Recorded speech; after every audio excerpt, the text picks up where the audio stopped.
Il y a des femmes qui sont dans un foyer et puis elles disent, mon mari là, je sais comment le prendre, je sais ce qui... En fait, elle se base sur tout ce qui est physique, tout ce qui est charnel qu'elle maîtrise pour maintenir son foyer. C'est pas faux. Mais elle doit comprendre qu'il y a une grâce quelque part qui influence tout ce qu'elle pense, tout ce qu'elle contemple, tout ce qu'elle qualifie là. Et le jour que l'huile de cette grâce-là va arrêter de couler, le jour que l'huile va arrêter de couler, tu verras que tu vas perdre ce foyer là, avec les mêmes matériels dont tu disposes. Est-ce qu'on se comprend? C'est pour ça que la Bible parle dans le livre d'Éphésiens. Il dit qu'on doit bénéficier de toutes sortes de sagesse. Parce qu'il y a différents types de sagesse. Et la Bible dit qu'on doit disposer de toutes sortes de sagesse dans la connaissance. Plusieurs sortes de sagesse. Pour qu'on comprenne que à chaque succès est rattachée une huile. À chaque domination est rattachée une huile. À chaque mandat est rattachée une huile. Et le jour que l'huile va cesser de te oindre, la Bible a été claire. David a déduit. Il a écrit la mort de Saül et puis de Jonathan dans le cantique du juste. Amen. Dans le cantique, c'est le cantique appelé le cantique de l'arc. Et le cantique de l'arc est écrit dans le livre du juste. Il y a plusieurs livres en Israël où après on va soit étudier la Torah, soit étudier les cantiques. Et puis il n'en revenait pas. Donc par moment, on a du succès dans un domaine. On dit, waouh, le frère là, il prêche bien, il dirige bien. Il dit, c'est parce qu'il fait beaucoup d'études qu'il dirige bien. En réalité, ce n'est pas que derrière ces études qui sont des choses humaines et matérielles, il y a une grâce de prédication, de présidence qui est sur sa vie. Et cette grâce-là est alimentée par une huile. Je veux qu'on me comprenne bien. Est-ce qu'on me comprend? Donc, c'est une huile qui l'alimente et qui fait que quand il étudie et qu'il prêche, on l'écoute et puis on est édifié. Donc, le jour qu'il arrête de faire couler l'huile, le jour que l'huile arrête de le oindre dans ce domaine-là, il se rendra compte que malgré tous ces messages puissants, il n'est plus édifiant. Malgré tout son talent, on ne court plus derrière lui. C'est pour ça que Saül nous a donné un message qui est très important. Il dit, l'huile a cessé de les oindre. L'huile. Ce soir, je vais te poser la question. Est-ce que tu as conscience de l'huile qui te oint? Tant que tu n'as pas conscience de cette huile et que tu n'as pas connaissance de cette huile, d'abord tu vas courir pour chercher ton domaine de prédilection. Tu vas tout faire à la fois. Tu vas vouloir aller à l'intercession, tu vas vouloir aller à l'évangélisation, tu vas toucher à tout, tu vas faire par là partout. Pourquoi? Parce que tu ne sais pas d'abord quelle huile t'est réservée. Il y a des gens qui ont la grâce d'avoir une seule huile. Il y en a qui ont la grâce d'avoir 2 huiles. Il y en a qui ont la grâce d'avoir 3 et 4 huiles. Quand on prend Saül, Saül avait une huile de guerre. C'était un combattant. Quand on prend Jonathan qui était le fils de Saül, il avait une huile qui était pour les combats. Et cette huile-là, il y a un type de corne qu'on utilise pour te oindre avec en Israël. David qui avait un mandat, certes de guerre, mais après il avait aussi un mandat royal et un mandat de chantre. Donc il y avait 3 huiles qui coulaient sur David. C'est pour ça qu'il a été oint à 3 reprises. Et chacun d'entre nous doit découvrir. Je suis performant, mais en fait, quelle est l'huile? Dans mon domaine d'activité, là, comment entretenir l'huile pour ne pas que cette huile-là arrête de me oindre? Le jour où l'huile cesse de te oindre, arrête de te oindre, c'est là que ta course va s'arrêter. Ce qui fait le disciple, c'est son huile. C'est lorsqu'il découvre dans la grâce ses droits et ses devoirs, on parle d'un disciple parce qu'il a compris l'alliance. Et nous les chrétiens, nous devons maîtriser et comprendre ces choses. Je suis étonné quand je lis, quand je médite la parabole des 10 vierges. Je vois que il y a 5 qui sont sages et il y a 5 qui sont folles. Et puis, il n'y avait plus d'huile. Il n'y avait plus d'huile. Et les sages ont dit, mais allez chez ceux qui en vendent. Allez chez ceux qui en vendent. Allez acheter l'huile. Les folles ont dit, ah bon, à n'importe quel moment, on peut partir là-bas, etc. Donc, on parle de sagesse. Quand quelqu'un sait entretenir son huile, On parle de sagesse quand le frère, il est peut-être maire ou bien président de la Côte d'Ivoire. Et puis, il ne sait pas, on se dit, mais un chrétien, il est président, bon, et puis il arrive à gouverner, à régner. Et puis il comprend qu'il est président, pas par sa force, pas par son intelligence, mais par l'Esprit de Dieu. Et qu'est-ce qui alimente l'autel de sa présidence? C'est peut-être le fait de servir dans un département à l'église. Alors c'est le service là qui alimente son huile. Donc le jour qu'il arrête de servir, l'huile va cesser de le oindre. Et le jour où l'huile cesse de le oindre, il sera déchu de sa présidence. Maintenant, est-ce que ce soir tu as conscience de quelle huile te oint et comment est-ce que l'huile là te oint? Parce que quand tu lis, quand tu médites les Écritures par le Saint-Esprit, tu verras d'où viennent les failles. Quand je parcours le livre de Samuel et puis je tombe sur la chute de Saül, je ne suis pas étonné. Parce qu'à un moment de la vie, Saül s'est déconnecté de Samuel. Or, il ne savait pas que l'huile coulait sur sa tête à partir du service auprès de Saül. Suivez-moi très bien. La chose la plus importante à découvrir dans l'église, dans ton discipulat, dans ta foi, c'est de savoir quels sont les actes, quelles sont les actions qui alimentent l'huile vers ta personne. L'huile a cessé de les oindre. Le frère peut-être était celui qui nettoyait la chair. Et quand il nettoyait, quand il partait dehors pour faire ses activités, il y a une huile qui sortait de cet hôtel pour aller arroser ses activités. Tout prospérait. Le jour que les activités ont grandi, il a commencé à avoir beaucoup de clients. Il dit qu'il n'a plus le temps pour venir nettoyer le pupitre qui est là. Et à partir du moment où l'huile a cessé de le oindre. Mais quand l'huile cesse, tu ne vas pas sentir sur le champ parce que l'huile va rester avec toi. Il y a une réserve. Donc tu continues, tu exerces. Et au fur et à mesure, cette huile est en train de tarir, en train de sécher. Et toi, tu sens que tu as du carburant, tu ne sais pas que tu es en danger. Et puis, un jour, au moment le plus important, sur le champ de bataille, c'est là qu'est le plus important et le plus dangereux. Sur le champ de bataille, sur la montagne de Giboa, où les ennemis sont assis, tu veux maintenant regarder tout ce qu'un homme fait avec habileté, avec rapidité, avec maîtrise. Il est alimenté d'une huile, que ce soit de Dieu ou du Satan. Tout. Et le même jour là, tu sens que tu es en danger. Et tu veux utiliser ta lance, ton javelot, ton arc, pour le manier rapidement. Comment tu sens que ça ne va pas.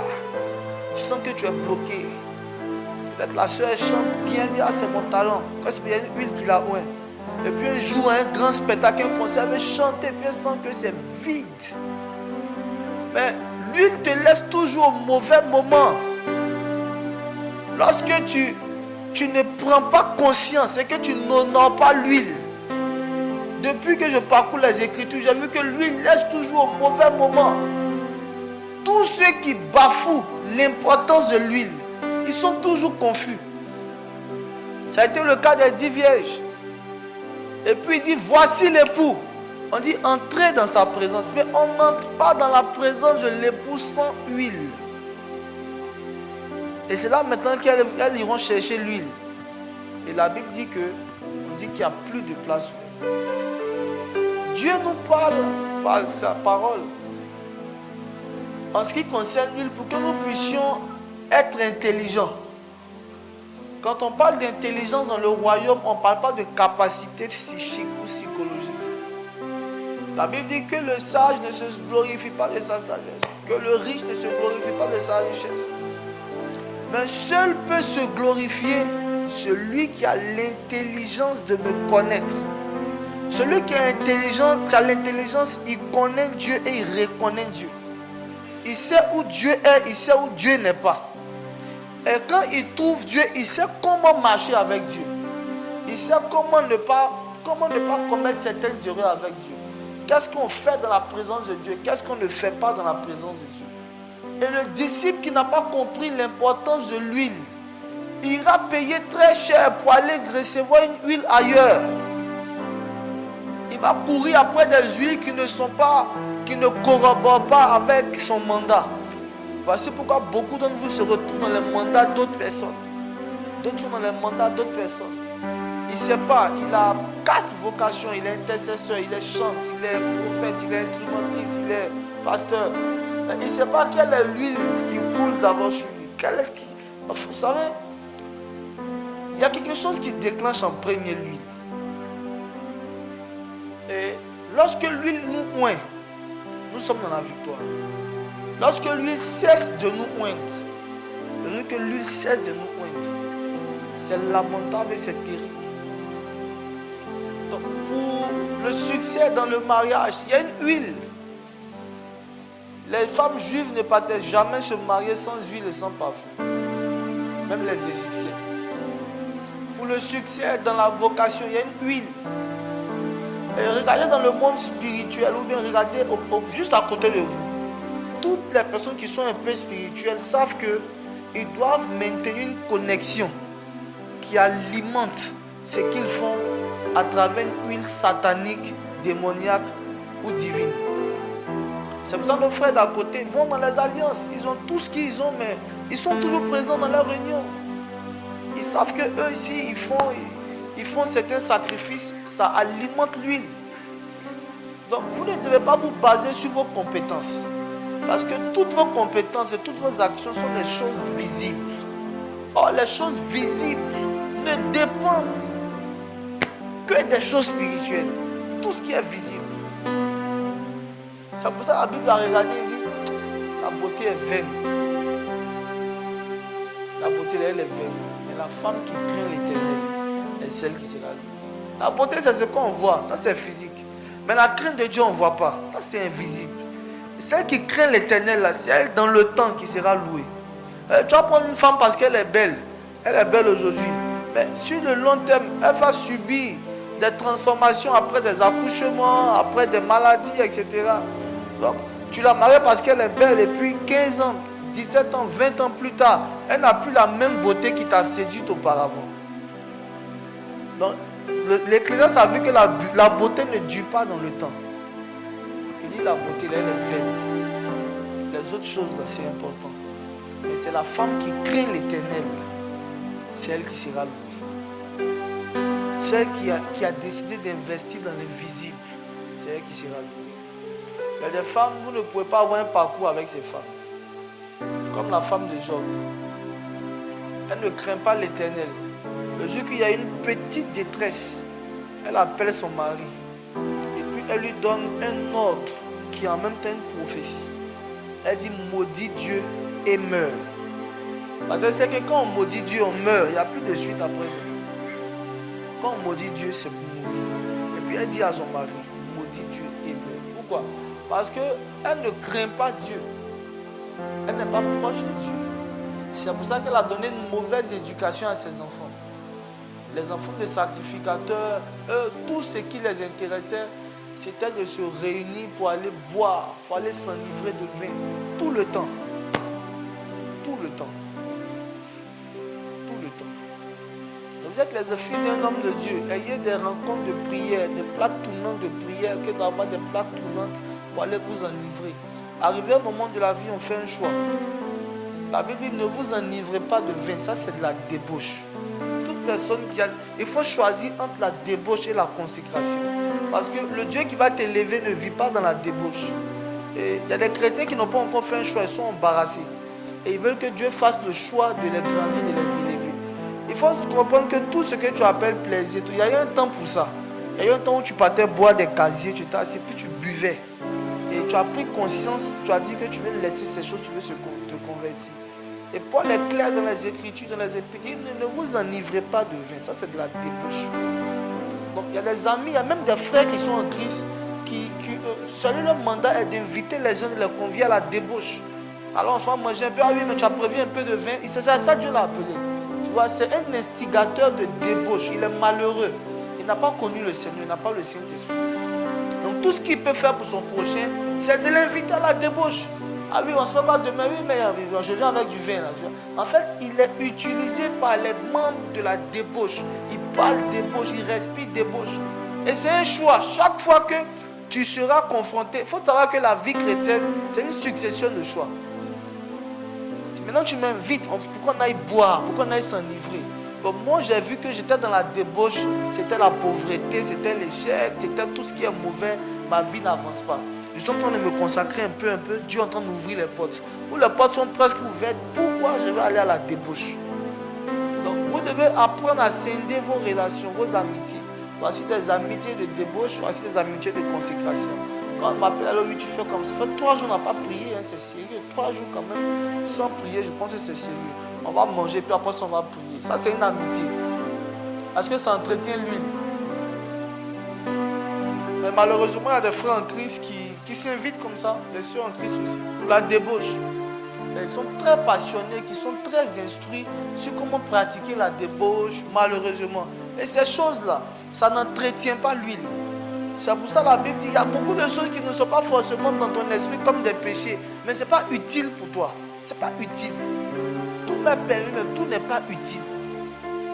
Ce n'est pas utile. Il y a des choses qui ne sont vraiment pas utiles pour quelqu'un qui sort du gouffre, qui a conscience que Dieu est en train de l'enlever d'une situation.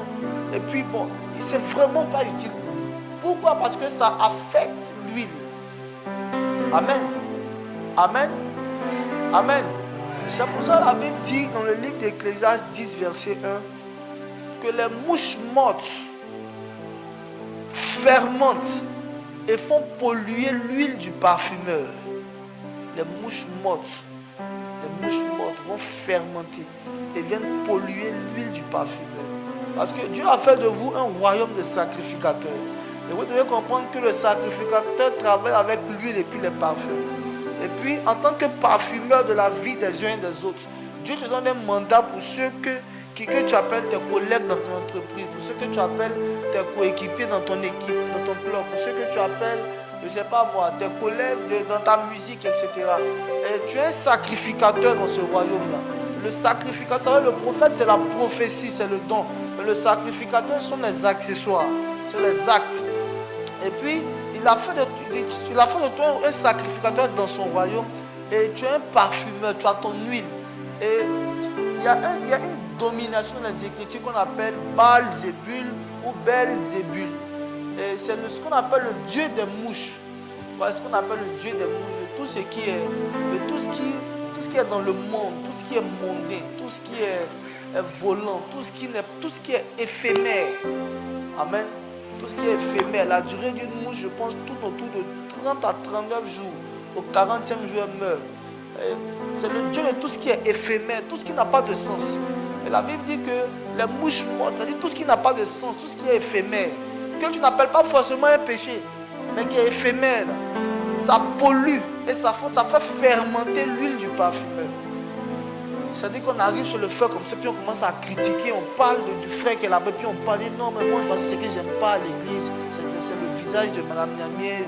Bon. Et puis on parle comme ça. C'est-à-dire quand le frère vient faire ça chez moi, et que je suis assis, j'écoute ça, il est en train de fermenter, de polluer mon huile. Et moi qui ne vois pas dans le monde spirituel, après le même soir, je suis programmé à la direction, et je viens ici, je veux que l'esprit puisse m'utiliser pour épater, édifier, mais avec une huile qui est polluée. Si vous suivez mon enseignement ce soir, vous allez voir que je suis en train de vous emmener à faire attention à votre huile en tant que disciple de Jésus-Christ. Parce qu'une huile qui est polluée et qui est fermentée ne sera pas aussi utile. Ça ne pourra pas te oindre pour produire des résultats. Et quand tu iras sur la montagne de tes batailles maintenant, comme Saül et Jonathan, avec des héros qu'on connaît, qu'on reconnaît par leur talent, leur potentiel, leur capacité, ils viendront annoncer à tes parents, à tes amis, à tes connaissances cette mauvaise nouvelle pour dire que Saül et Jonathan sont tombés. Mais pourquoi est-ce qu'ils sont tombés? Pourquoi? Pourquoi ils sont tombés? Soit l'huile a cessé de te oindre, soit l'huile qui te oint est polluée. Et c'est pour cette huile-là, la Bible dit de faire attention parce que les mauvaises compagnies corrompent les bonnes mœurs. Les mauvaises compagnies finissent toujours par corrompre les bonnes mœurs. Les mauvaises compagnies. Pourquoi? Parce qu'elles vont venir polluer, infecter l'huile du parfumeur. Et quand tu sais que tu as conscience que tu es un parfumeur, tu es un sacrificateur dans le royaume de Dieu, tu sais que tu dois faire attention. Vous savez, c'est comme un pilote, c'est comme un capitaine de bateau. Le pilote n'est plus au niveau des questions inutiles. Lui, il ne doit pas boire. Parce que s'il boit, et qui fait un mauvais réglage, il fait un crash. Ce n'est pas une question de est-ce que le boisson est bon pour lui, c'est pas. Non. Il doit être disposé et concentré parce qu'il transporte la vie des gens. À moins que toi-même tu confesses de ta bouche que tu es inutile pour le corps du Christ, tu ne transportes aucune vie, donc tu n'as pas de programmation. Tu te réveilles le matin, tu bois, tu sors, tu pêches, parce que tu sens que, ou bien tu affirmes que tu n'es pas utile. Donc si tu te dis que quelqu'un peut te voir et puis chercher à se convertir, ou quelqu'un va tenir compte de ton apparence, de tes réactions pour grandir dans le royaume ou pour laisser certaines choses, tu sauras que ce n'est pas tout ce que tu veux faire que tu dois faire. Amen. Amen. Donc le disciple, la chose la plus précieuse pour le disciple, c'est son huile. Et quand on parle de ton huile, on ne parle pas de ta bouteille d'huile d'onction, non. On parle de l'huile qui coule à l'intérieur de toi. Je vais en venir, il ne faut pas te presser, je vais en venir.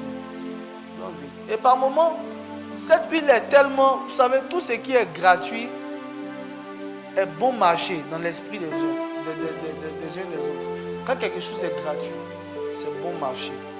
Or, en réalité, ce n'est pas gratuit quand on parle de grâce. C'est-à-dire que, regardez, l'univers a des principes et puis des lois. Si tu estimes que quelque chose est gratuit, c'est que quelqu'un a payé pour toi. Sinon, toute chose a un prix. Donc, le salut, la vie éternelle, en réalité, quand on pense que c'est gratuit, quelqu'un a payé ça au prix de son sang et de sa vie. Amen.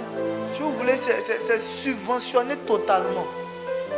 Donc, tellement tu ne comprends pas, parce que si Dieu devait limiter et calculer, mais qui serait sauvé? Si tout le monde pour rentrer au ciel devait passer par la croix, on devait le crucifier. Ça devait être en réalité le chemin qui allait mener tous les péchés au ciel. On dit, bon, tu mènes ta vie, tu te convertis, mais à un certain âge, on te crucifie, tu dois rentrer au ciel. Qui allait être sauvé? Personne ne sera sauvé.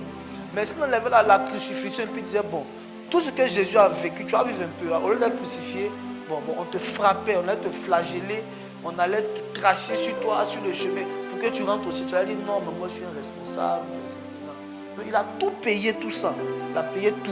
Frapper, chicoter, mettre en prison à la place de Barnabas, tout.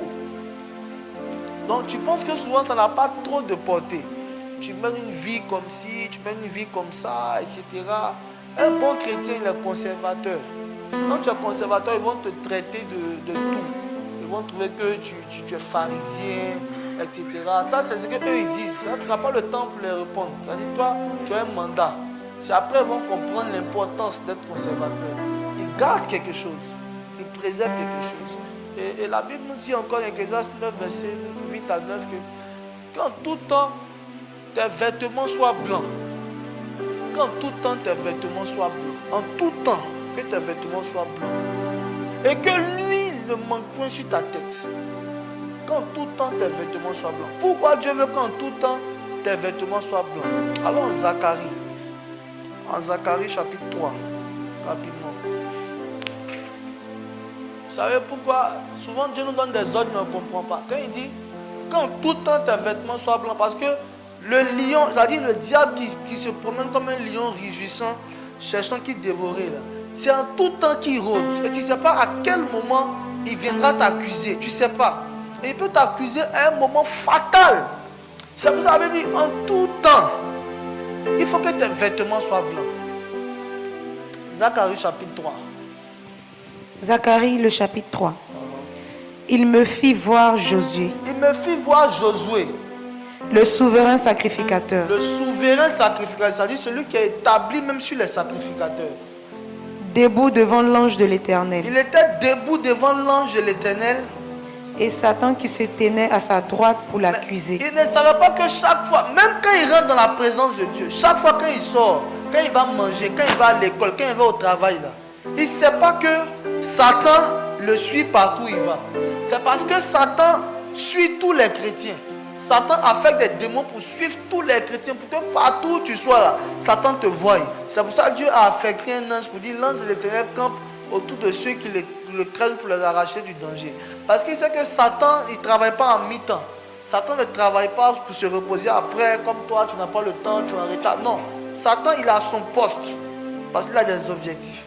Et puis, il dit qu'il nous fait voir le souverain sacrificateur Josué, lui sur qui tout l'Israël compte pour sauver le peuple par la sacrificature. Et puis, Satan se tenait à côté de lui pour l'accuser. Il faut continuer. Et l'Éternel dit à Satan, Et l'Éternel dit à Satan, que l'Éternel te réprimande. donc ça c'est un langage très sacerdotal, parce que on dit l'Éternel dit à Satan que l'Éternel te réprimande. Vous voyez, tout à l'heure on dit l'ange de l'Éternel, n'est-ce pas? Je vis l'ange de l'Éternel qu'il faut reprendre pour que tout le monde nous suive. Il me fit voir Josué, le souverain sacrificateur, debout devant l'ange de l'Éternel. Debout devant qui? L'ange de l'Éternel. Et Satan qui se tenait à sa droite pour l'accuser. L'Éternel dit à Satan, Donc il est devant l'ange de l'Éternel. Maintenant l'ange de l'Éternel, tout ange qui est envoyé, ou tout homme qui est envoyé, qui transporte le mandat de l'Éternel est l'Éternel. On se comprend? On se comprend. C'est pour ça que l'ange à Morija, quand l'ange apparaît à Abraham, et puis il dit, parce que tu ne m'as pas refusé ton fils Isaac, moi l'Éternel. Parce que eux tous ils jurent par l'Éternel. Mais l'Éternel lui-même ne peut pas jurer, parce qu'il ne peut pas jurer par quelque chose ou quelqu'un qui est plus grand, il est plus grand que tout, il ne peut pas jurer. Amen. Quand tu es ici, tu es juré, tu jures sur le ciel, sur la terre. Ça c'était avant, parce que maintenant, un chrétien ne jure pas. Donc l'ange de l'Éternel est celui qui, quand vous voyez l'ange de l'Éternel dans la Bible, les autres anges sont mentionnés. Quand c'est Gabriel, on dit Gabriel. Quand c'est Michael, on dit Michael. Mais dans la théophanie c'est l'ensemble des apparitions de Jésus-Christ dans l'ancienne alliance. Dans la théophanie, Jésus prenait une forme angélique parce qu'il n'était pas encore, il ne voulait pas encore être révélé. Donc il prenait le déguisement de l'ange de l'Éternel. Et quand il apparaît, il parle au nom de l'Éternel comme un envoyé et en même temps il parle en son nom. C'est pour ça dans le Nouveau Testament, il dit jusqu'à présent mon Père agit, moi aussi j'agis. Donc il combine toujours son action à l'action de l'Éternel, montrant qu'il est l'Éternel. Donc l'ange de l'Éternel maintenant dit, il entend de parler à Josué.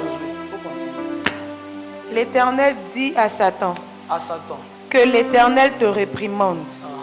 Satan, que l'Éternel te réprimande, lui qui a choisi Jérusalem. N'est-ce pas là un tisson arraché du feu?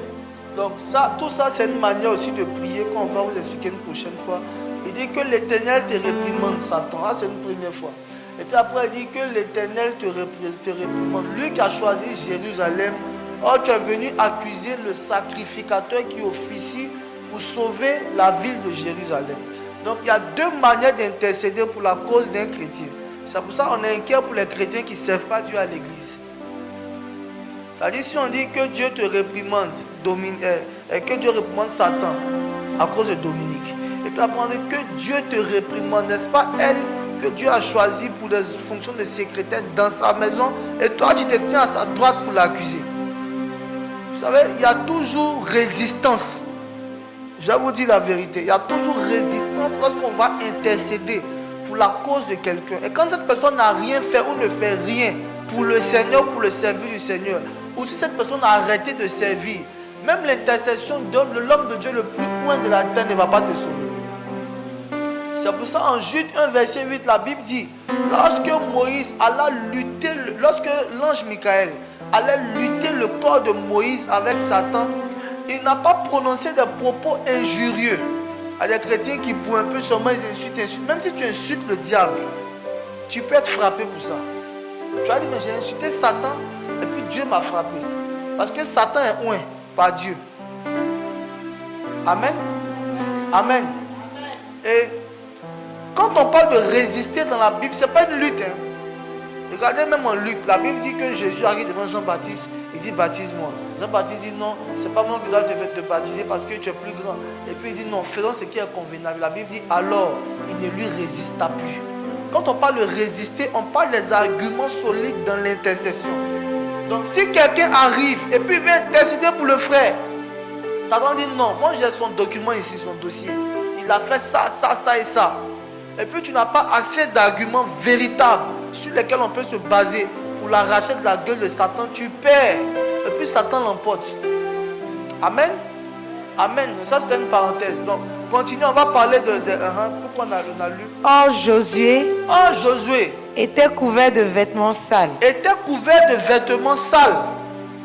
Et il se tenait debout devant l'ange. Et il se tenait, c'est-à-dire Josué qui officiait, qui avait des fonctions de sacrificateur. La Bible dit quoi? Quand tout temps tes vêtements soient blancs. Et lui, voici quelqu'un qui n'est pas préoccupé par ses vêtements. Tes vêtements, c'est ta vie. Qui n'est pas préoccupé par l'éclat de sa vie. Mais lui, ce qui le préoccupe là, c'est qu'il n'est qu'à servir Dieu, ils vont le voir pour faire malin. Il n'est qu'à chanter, ils vont dire c'est chanter. Il n'est qu'à faire des trucs, ils vont dire ah, c'est lui qui est zélé, qui travaille ici. Donc voici quelqu'un, sa vie ne l'intéressait pas. Mais c'est comme on dit, c'est le spectacle, c'est le mature vie qui l'intéressait. Donc, quand tu es dans la présence de Dieu, pose-toi toujours la question. Je vais prendre le micro pour prêcher. Est-ce que je prêche avec des vêtements blancs? Parce que si Satan se tient à ma droite pour m'accuser dans cette prédication et que mes vêtements sont sales, mais je vais tomber, je vais mourir. Et voici comment les gens disent, mais je ne comprends pas pourquoi depuis j'ai commencé à servir Dieu. C'est là que les choses deviennent difficiles dans ma vie. Les vêtements.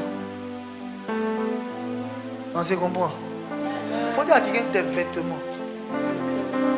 Vous savez, un jour, depuis un moment, je priais pour l'église et puis le Seigneur me disait, quand je viens à l'église, d'enseigner le peuple. Il me disait, il faut enseigner le peuple. Et tu es prédicateur, il faut enseigner le peuple. Et puis quand j'enseignais, je voyais que c'était comme si c'était de l'eau qui lavait les gens. Et je ne comprenais pas. Et puis le Seigneur me présentait les Écritures, il dit, lave-nous par ta parole parce qu'elle est la vérité. Je voyais beaucoup de vies sales qui avaient besoin d'être lavées par la parole de l'Évangile. Donc Josué se tenait debout devant l'ange de l'Éternel. Il officiait dans sa fonction de souverain sacrificateur à Jérusalem avec des vêtements sales. Et Satan sait quand tu vis dans le péché ou tu ne vis pas dans le péché. C'est toi qui dis non, tu as fait un peu la vie chrétienne, tu as un pied. Satan sait. Il sait ce qui est à lui, il sait ce qui n'est pas à lui. Et puis Jésus même est précis en disant, il dit, dans Jean 14, 30, il dit, vous là, dites-moi ce que vous voulez. Mais moi je travaille sur ma vie et sur ma foi, de sorte que quand le prince de ce monde viendra, là, il ne va rien trouver de lui en moi. Rien. Il n'a pas dit il trouvera un peu de lui en moi et puis le Saint-Esprit va me justifier. Ce n'est pas possible. Il dit rien. C'est-à-dire que si avant j'avais 10 péchés et puis j'ai travaillé, maintenant il me reste 2. Donc on dit le frère, tu vas en enfer. Il ne doit rien trouver. Mensonge, vol, des faux trucs, il ne doit rien trouver. Donc Jésus priait 12 heures. 12. Il va prier. Il prie parce qu'il dit pour chaque position que tu as dans le royaume, il y a une accusation. Pour le simple serviteur, il y a une accusation.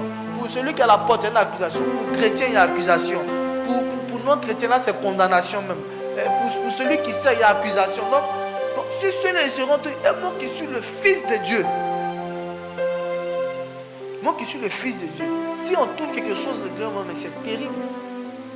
C'est terrible. Donc il veillait sur ses vêtements. Et comment Dieu va nous montrer qu'il va répondre à Jésus pour dire que ta prière là, a été exaucée. Parce que tu priais pour que Satan ne trouve rien de lui en toi. Pour que tes vêtements soient blancs. Il va à la transfiguration. Et puis ce jour-là, Dieu maintenant lui montre qu'il est le Dieu qui justifie ceux qui le cherchent, qui exauce ceux qui le cherchent. La Bible dit, pendant qu'il priait, ses vêtements deviennent blancs. Ses vêtements deviennent blancs. Et quand tu atteins le niveau où tes vêtements sont blancs maintenant, devant Dieu et devant les hommes, parce que la Bible dit que l'enfant grandissait et se fortifiait, n'est-ce pas? Il était agréable à Dieu et aux hommes. Donc il fallait que Dieu voie la blancheur de ses vêtements et aussi les hommes. Vous savez, quand le chrétien arrive à la dimension où ses vêtements deviennent blancs, il ne marche plus seul. Il ne marche plus seul. Quand il est dans la présence de Dieu ou pas, il marche avec des gens, des êtres surnaturels qui sont en renfort. Avec Élie, avec Moïse. Et maintenant Pierre qui arrive, il voit que les vêtements sont blancs. Il voit que son maître n'est plus seul. Vous savez, il y a des solitudes où vous ne devez jamais vivre en Christ. Il y a des dépressions, des anxiétés où vous ne devez pas vivre en Christ. Vous vivez ça parce que vos vêtements ne sont pas encore blancs. Ce n'est pas encore devenu blanc. Et puis Jésus, quand il va sur la montagne, il y a Élie qui est là, il y a Moïse qui est là. La Bible dit, il s'entretenait avec lui. Il s'entretenait avec lui. Donc les disciples étaient inquiets pour leur maître. Ah, notre maître, il est seul, il n'est pas marié, il n'a pas de frère, il n'a pas d'enfant. Mais la nuit, il s'entretient avec des esprits. Et si ceux-là étaient présents auprès d'Abel, Élie et Moïse, quand même, ne pouvaient jamais le tuer. Jamais de la vie. Jamais. Abel, c'était un débutant dans la foi. C'était un nouveau chrétien. Il n'a pas encore fini de remplir les étapes du disciple-là pour arriver, pour bénéficier du niveau de l'autorité suprême de Dieu. Amen. Donc, quand les vêtements d'un chrétien ne sont pas blancs, qu'est-ce qui se passe? Termine. L'ange, prenant la parole, dit à ceux qui étaient devant lui, ôtez-lui les vêtements sales. L'ange prenait la parole et puis il a dit à ceux qui étaient devant lui, il dit, ôtez-lui les vêtements sales. Puis il dit à Josué, vois. Il dit, regarde. Je t'enlève ton iniquité. Tes iniquités. Les choses tu n'as pas fait attention. Et puis tu vivais, tu as tes comportements bizarres, tes paroles. Et c'est-à-dire, il y a des personnes qui sont en Christ, je ne sais pas, c'est qui les prend. Ils sont énervés, ils disent des paroles vides, des mauvaises. Regarde, tu es en train de venir à l'église ici, tu es en train de venir servir Dieu. Tes vêtements étaient sales, Satan voulait te tuer, tu n'as rien vu dedans. Oh, tu es souverain sacrificateur. Mais regarde ce qui se passe. Il enlève tes vêtements sales. Et je te revêts d'habits de fête. Reprends la phrase. Puis il dit à Josué, vois, je t'enlève ton iniquité. Il dit, je t'enlève ton iniquité. Et je te revêts d'habits de fête. Et je te revêts d'habits de fête. Amen. Amen. Il faut que nous arrivons à une dimension où on peut vérifier nos vêtements surnaturels avant de servir Dieu.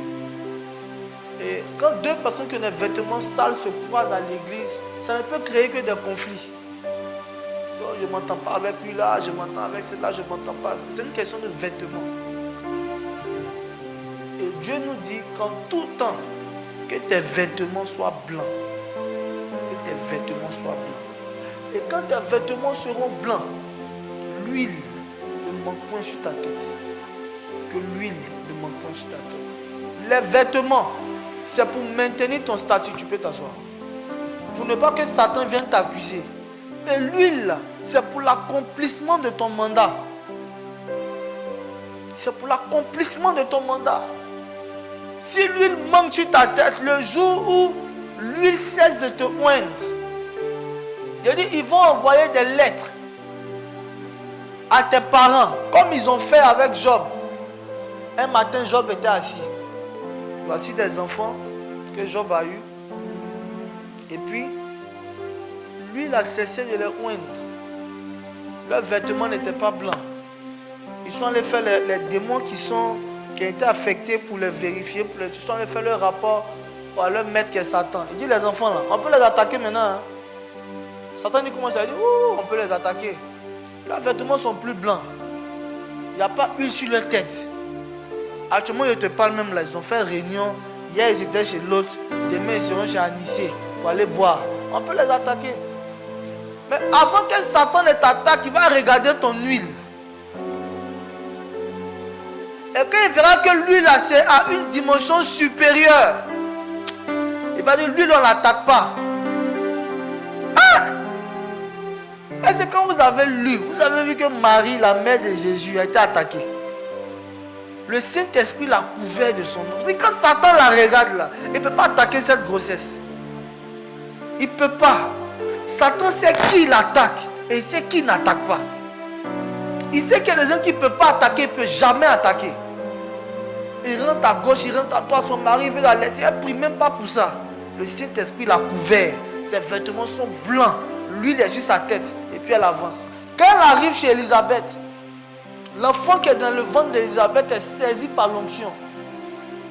Il se prosterne même dans le ventre de sa maman. Elle dit, quelque chose a tressailli dans mon sein.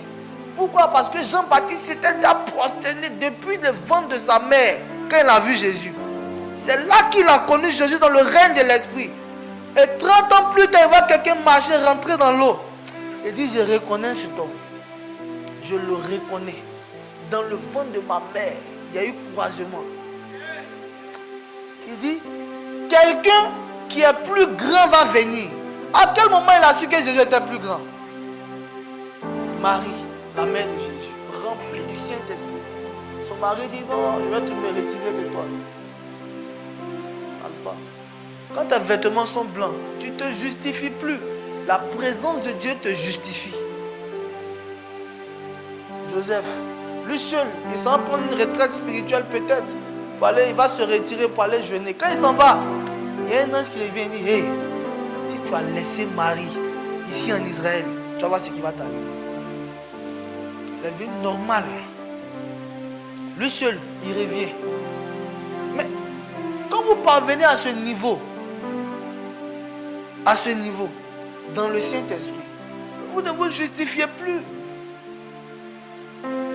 Il revient, il reste avec Marie jusqu'à ce que Jésus naisse.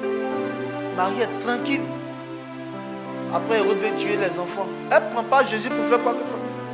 Ils s'en vont en Égypte. Ils reviennent, ils grandissent tranquilles. Pourquoi? Le Saint-Esprit a touché ces vêtements. Et je veux que tu fasses partie de la catégorie des personnes que le Saint-Esprit a touchées. En ce moment, tu découvriras que tu as une huile qui t'est précieuse. Il y a des femmes qui ne se sont pas encore rendues compte de ce qu'elles transportent. Et elles sont en train de se lamenter toujours sur la situation. Or, Dieu ne peut jamais te laisser. On peut tout te prendre sur la terre. Mais on ne peut pas te prendre ton huile. On peut tout te prendre, tout. On peut venir tout. Tu faut prendre tout ce qui est à moi. Mais l'huile là, tu ne pourras pas prendre. Et c'est l'huile là qui va recréer tout ce que tu es venu m'enlever. Donc quand la femme du prophète, dans le livre des rois, perd son mari, et puis le prophète Élisée la voit et lui dit, mais qu'est-ce qui se passe? Elle dit, ta servante n'a rien du tout, si ce n'est un peu d'huile. Or, elle ne sait pas que c'est l'huile là même qui est au-dessus de tout ce qu'elle devait avoir. Moi, je n'ai rien du bon. Moi, il n'y en a rien du tout. Si ce n'est pas servi Dieu là. Lui, là, il ne fait rien de bon à part servir Dieu. Mais c'est servir Dieu là même qui est ce qu'il doit faire. Mais le monde ne s'est pas jugé dans sa balance. Ailleurs, là, elle est inutile, c'est quoi? Elle dit c'est Dieu, ses amis sont dans les tout en train de faire du bien. Ils ne savent pas. Ça, c'est le langage de la chair. Elle dit ta servante n'a rien si ce n'est l'huile. Le prophète Élisée dit, tu n'as rien si ce n'est quoi, si ce n'est l'huile. Tu pourrais savoir que s'il y a une chose que tout le monde est en train de chercher ici, c'est ce que toi tu as et puis tu dis tu n'as rien. Tu conjugues mal les choses. Et il va prendre l'huile.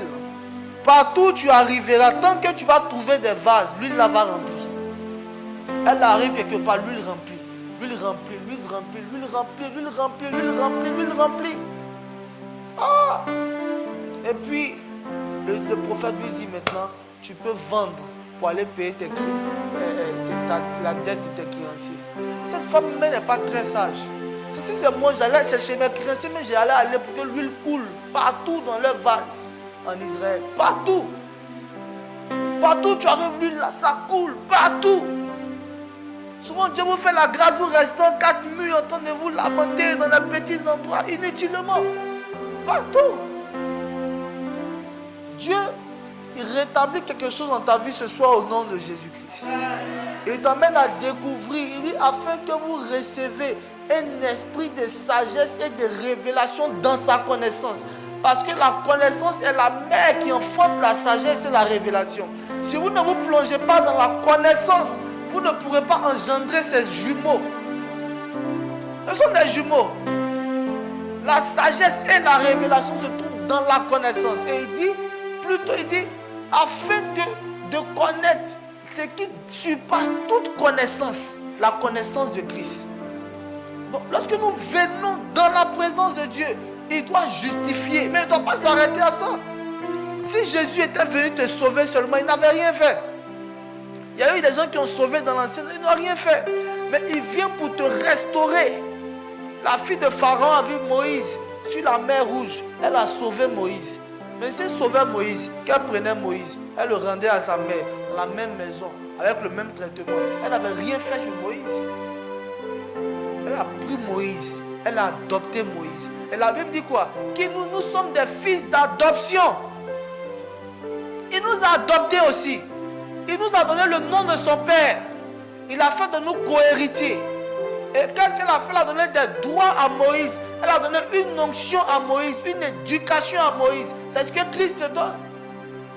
Donc le chrétien qui, le disciple qui maîtrise son huile est dans la victoire tout le temps.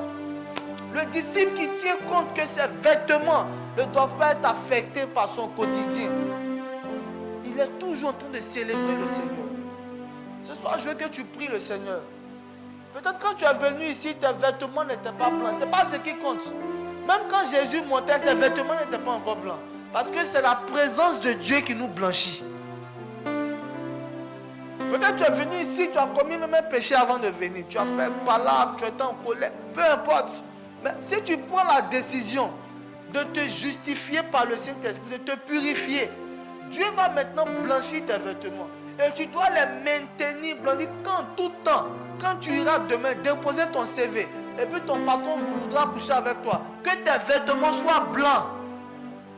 Quand tu iras pour ta vocation, on va te proposer des choses indécentes, que tes vêtements soient blancs. Et que l'huile là ne manque point sur ta tête. Tous les défis auxquels tu seras confronté, il faut que tu puisses prier. Fléchis genoux. La foi d'un chrétien, ce n'est pas son répertoire, ce n'est pas ses connaissances, c'est ses genoux. Si tu veux, il faut connaître le président de la République. Si tu veux, il faut connaître le maire. Si tu veux, il faut connaître tous les hommes riches. Et quand tu sais que lorsque tu iras les voir, tu auras la victoire. Moi, je connais quelqu'un avec qui je rencontre à partir de mes genoux. Quand je vais fléchir genoux, pendant que tu es en train de les attendre à leur bureau, moi je suis en train d'attendre le maître des maîtres. Tu ne seras jamais au-dessus de moi. Toi tu as ton répertoire. Moi j'ai mes genoux. Chrétien, tu as tes genoux. Arrête les histoires de personne ne veut m'aider. Personne ne s'occupe de ma vie. Tes genoux vont s'occuper de toi.